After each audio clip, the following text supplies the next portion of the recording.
और आप late assume करता हूँ कि जी आप कोई एंथ्रोपोलॉजी के स्टूडेंट हैं और आपने रिसर्च करते हुए आपने कहा कि जी वही वाली बात एग्जांपल दोबारा से दे रहा हूँ कि आपने कहा कि जी मैंने कैलाश के कल्चर को स्टडी करना है।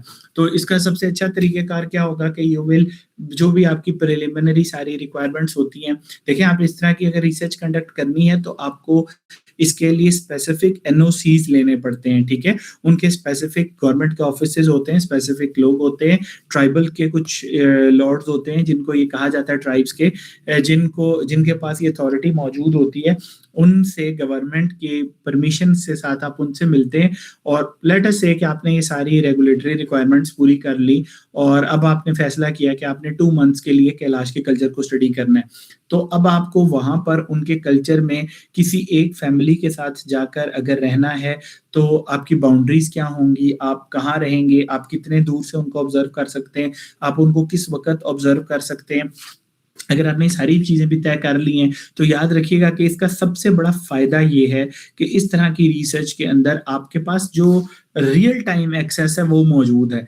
आप अपने उस पार्टिसिपेंट को जिससे आपने डाटा लेना है, आप उसको रियल टाइम जो है वो देख सकते हैं, उसको ऑब्ज़र्व कर सकते हैं, आप उसको उस जो एक्सेस है आपकी उस तमाम के तमाम डेटा कलेक्शन के प्रोसीजर्स के ऊपर वो मैक्सिमम है, ठीक है? सो याद रखिएगा कि वो वाली स्टडीज़ जिसके अंदर रिसर्चर खुद से पार्ट बन जाता है, लेकिन वही फिर से दोबारा बात कहूँगा कि ये ना आपका research objective will actually tell you कि आप अपने रिसर्च का पार्ट बन सकते भी हैं कि नहीं बन सकते, आपको बनना चाहिए भी या नहीं बनना चाहिए, ठीक है?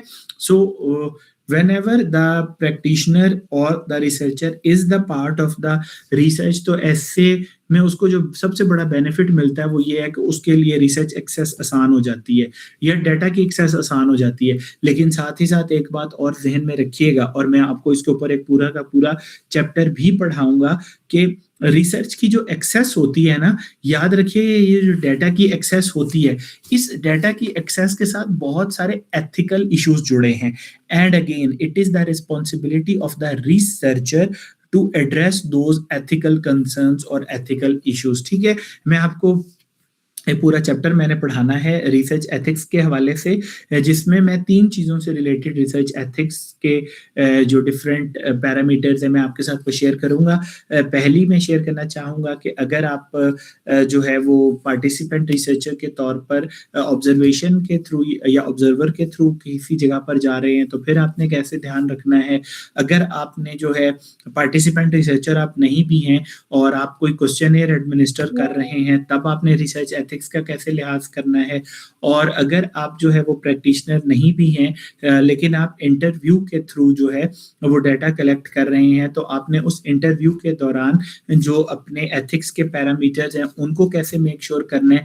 And lastly I will also share with you कि अगर आप किसी सेकेंडरी डाटा सोर्स से डाटा कलेक्ट कर रहे हैं, तो वहाँ पर जो डाटा एक्सेस करने के जो पैरामीटर्स हैं या रिसर्च एथिक्स हैं वो क्या हैं, ठीक है? एंड इसको थोड़ा-सा एक दफ़ा गो थ्रू कर लेते हैं कि द रोल और if there is a practitioner और अ रिसर्चर दैट ही और she himself is involved in the research type, तो उसके अंदर क्या होता है कि the researcher actually knows the organisation. मैंने इसको रिसर्चर नोज़ द ऑर्गनाइज़ेशन इसलिए रहने दिया कि सॉन्डर बुक में ये लिखता है। वैसे अगर आपने इसको अंडरस्टैंड करना हो तो ये ज़्यादा बेहतर है कि ऑर्गेनाइज़ेशन की जगह पर एनवायरनमेंट का वर्ड कंसीडर कर लें। That would be much better for you to understand कि the researcher actually knows the environment around it. उसको पता होता है कि वो किस सेटअप में बैठा है, उसने कौन-सी बात करनी है, कौन-सी बात नहीं करनी है, ठीक है? Has the disadvantage of familiarity. हाँ, ये एक डिसएडवांटेज नॉर्मली ज़रूर होता है। क्यों ज़रूर होता है?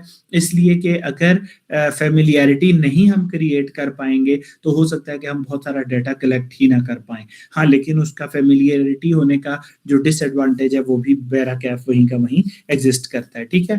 Then the researcher is likely to their own assumptions and preconceptions. अच्छा, नॉर्मली ना इसको बिल्कुल ऐसे देख लो कि अगर आप जो हो वो किसी कुछ अरसे के लिए if you decide to go and live with some other family, तो यकीनन कुछ उनकी जो है वो बाउंड्रीज होंगी और कुछ आपकी बाउंड्रीज होंगी, जो ना आप क्रॉस करेंगे ना वो क्रॉस करेंगे।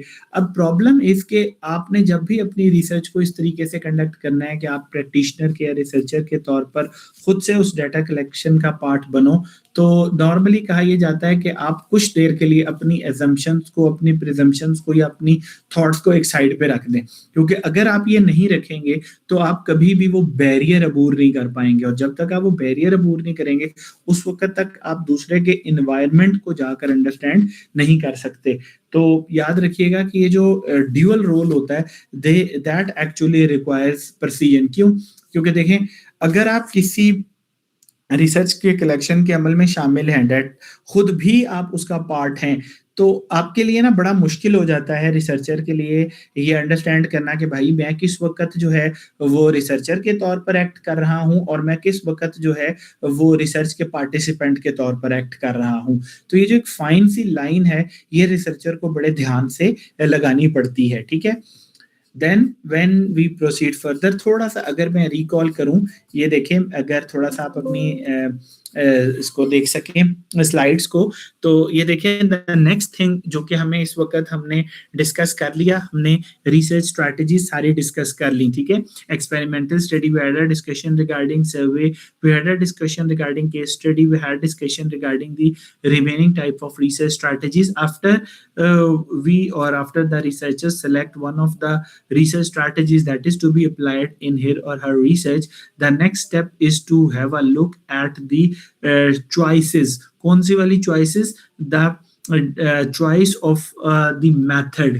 मतलब ये कि आपने किस मेथड के थ्रू अपना डाटा जो है वो कलेक्ट करना है।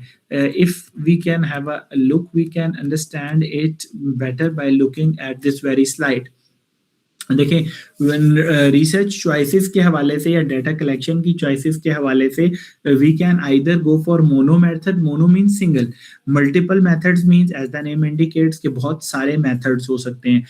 मल्टीपल मेथड्स के अंदर नॉर्मली हमारे पास दो डिवीजन्स एग्जिस्ट करती हैं, एक है हमारे पास मल्टी मेथड और एक है हमारे पास मिक्स्ड मेथड्स, ठीक है। अच्छा, मिक्स्ड मेथड्स को भी हम मजीद डिफाइन करते हैं, जिसको हम मिक्स्ड मेथड रिसर्च या जिसको हम मिक्स्ड मॉडल रिसर्च का नाम भी देते हैं, ठीक है।